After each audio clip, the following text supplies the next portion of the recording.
We are Susie and Rolls. That's short for Roland, by the way. Enchanté. Follow our lives renovating a 15th century chateau and citadel. Together with our rescue fur babies, Big Baxter, Mad Max and little Lexi, our beaver.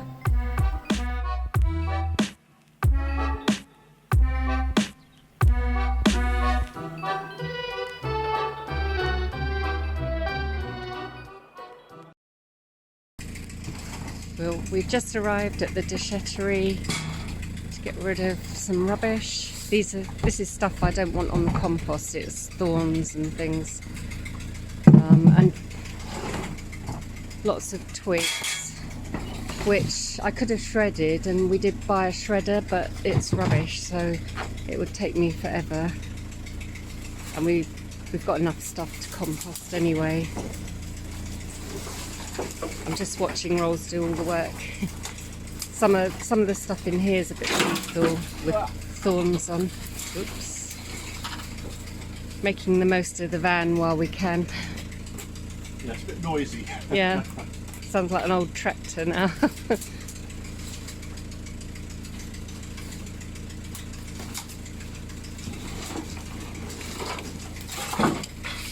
We're the only ones in here today. Yeah, I'm That's never happened. not surprised. The weather's horrible, drizzly. I think it's going to get worse later.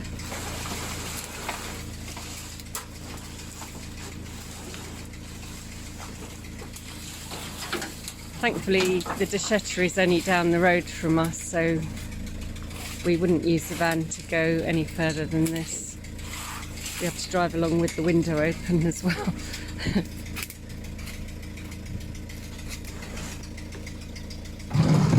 We have to sweep up after ourselves at these places, which is good. Keeps it tidy. Oh, another one in there as well. Quite handy, these bins.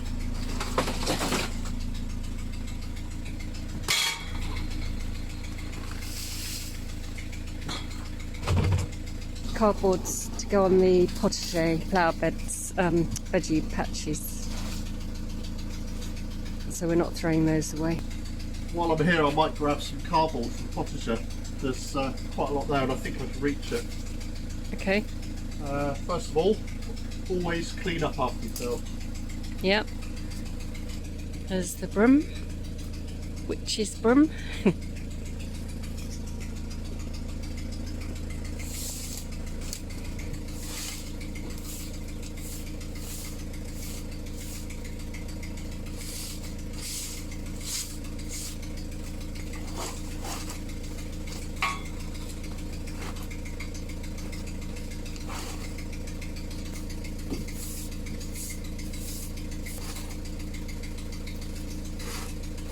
Kept the engine going because the battery was flat. We had to jump start it out the drive.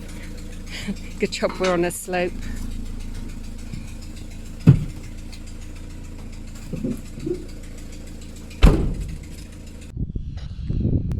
Right, honey, this lavender hedge, we've had a slight change of heart. Yeah. So would you like to explain what we're doing? Well, we've left a gap here and a gap over there so we can go in and out with the lawnmowers, because these will bush out. Somebody suggested that we put pots or something either side so it actually looks like an entrance. Yeah. But we've got quite a lot of euphorbia, because I was thinking of putting a box bush on each side, but I haven't seen any in the shops yet. So I thought maybe we could put a euphorbia there, because they actually get quite big and bushy, and I think I'll show you in a minute, but we've got too many in the flower bed over there. And it would also define the end of the hedge. Yeah. And this is a exact opening. So it's done on purpose. It's not rather like than, yeah. one's died in the middle or something like that. Okay, so should we have a look at these euphorbias? Yeah. So this is the bed that we've normally got the irises in, and last year we transplanted some of these euphorbia, but there's quite a few of them. They're very pretty, so we thought these could be the entrance to each of those gaps. I think if we don't take some out, they're going to smother the irises, and we don't seem to have as many this year. So they will take over the whole bed otherwise. Okay.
Okay, so what we did, just to recap, we've got 3 gaps. Here's one. So this is now going to be framed by the euphorbia, and I think that'll give a really lovely contrast to the lavender. These lovely, they're actually really lovely when they're fully in bloom. Lovely colour, and I think as a nice contrast to the lavender, and it'll clearly define this as an opening. And we were quite happy with it. We didn't want to make some sort of formal entrance, you know, with some sort of structure. But somebody mentioned it and said, well, it might just look as though a plant died in the middle, and that's why you've got a gap. And so we've moulded over and thought about it and thought, well, actually, it wouldn't hurt. And then Susie said, well, I've got too many euphorbias in that bed, so let's formalise this as an opening. So there you go. And of course, once all these lavenders are caught up in size, I think it'll look quite nice. And of course, now we've gained the lavenders we needed to fill this gap. And what we've done, this pathway here that leads down to the bread oven, we thought, well, we'll continue that, and we've put these euphorbias in here.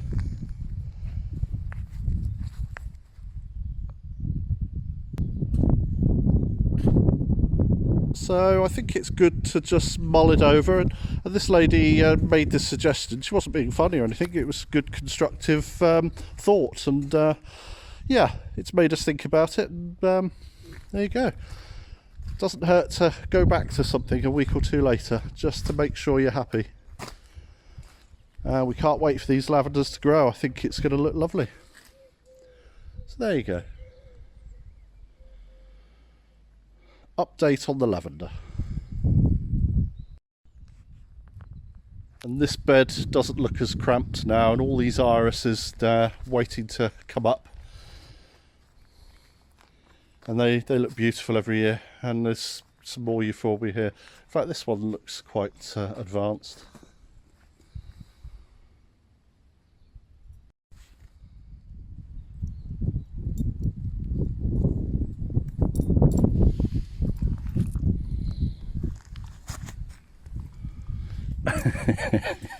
Wait there, wait there.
Well, I didn't quite have enough cardboard this week to get this bed done, but I've done half of it, so half's better than nothing. And I've cleared a lot of this stuff out of the barn floor, so that's okay. We're getting there. We're not in a panic. We're aiming for the end of March, and if we can get all these beds done by the end of March, we're happy.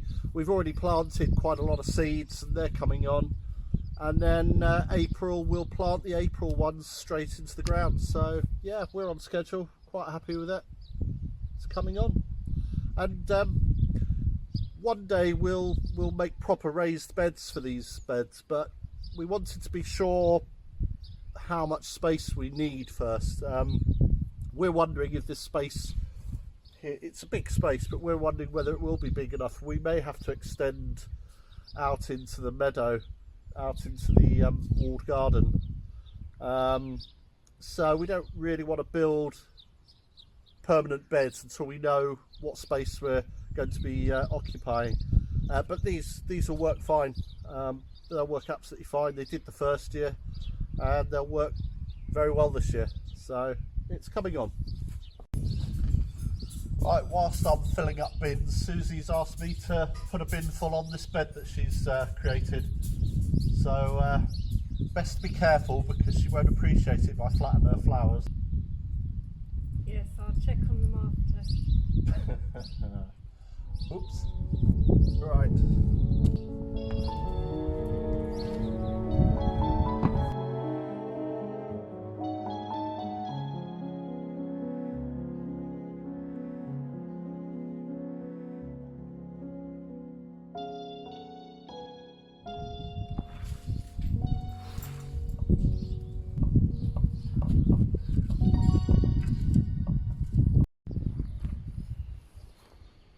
Well, we're just going out for a stroll, and Susie's spotted this right outside our wall.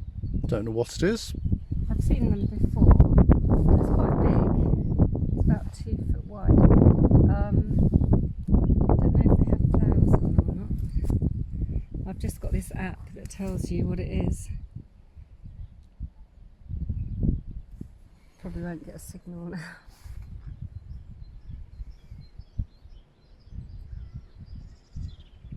Mullion. Blanket leaf. Mullion. Blanket leaf. Yeah. Okay.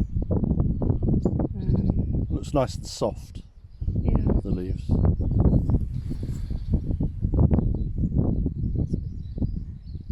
It is a herb, and the flowers can be used for tea, brewed into tea. Oh, okay. So we thought we'd come down and have a look at our stream. Well, not our stream, it's the stream that borders our land.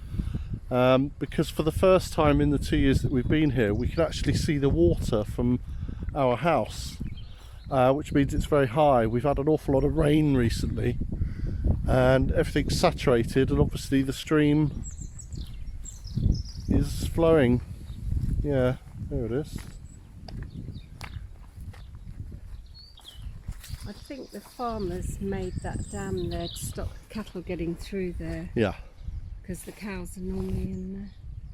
I mean, this runs dry in the summer, and if you remember, we rescued that calf from this bed. It was a bit further up, and it was dry. Yeah. So there's a lot of water flowing.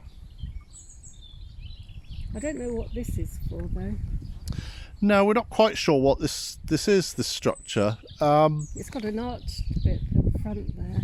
Yeah, we're wondering whether it was a former lavery where the commune used to wash everything. There is the remnants of a pump there, so we're not quite sure whether it's a little feeding station for cattle or whether it's a lavery. But laveries normally have roofs and things on, and they're normally quite well maintained by the commune, but this one, There's no water in the top there. no, so we're not quite sure. So if you've got any thoughts,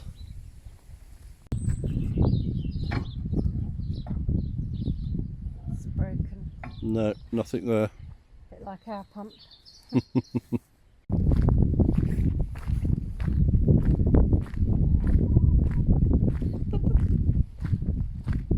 Hey girls.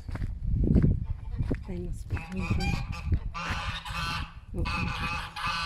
Oops.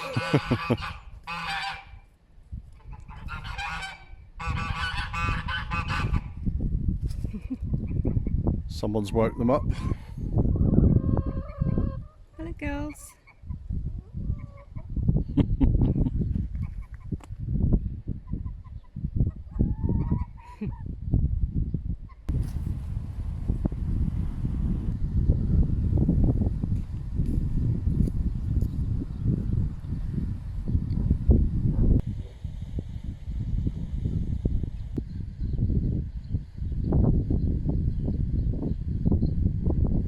So Susie and I are out for a little stroll, and we've just noticed something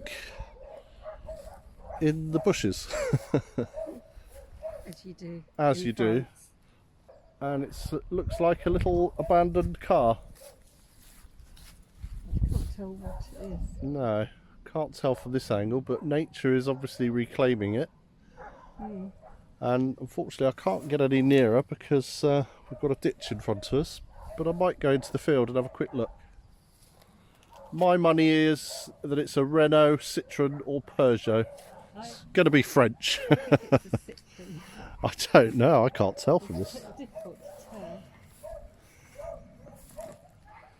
Let's see if we can get a better look at it.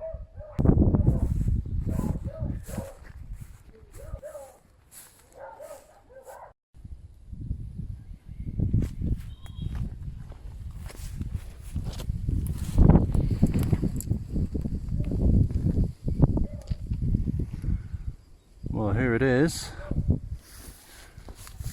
Oh dear, oh dear. There's no wheels on it. Can't quite make out that from here.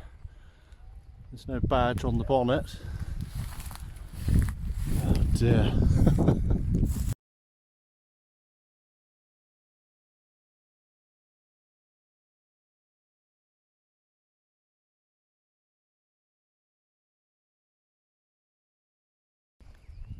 Things you find when you're out for a stroll.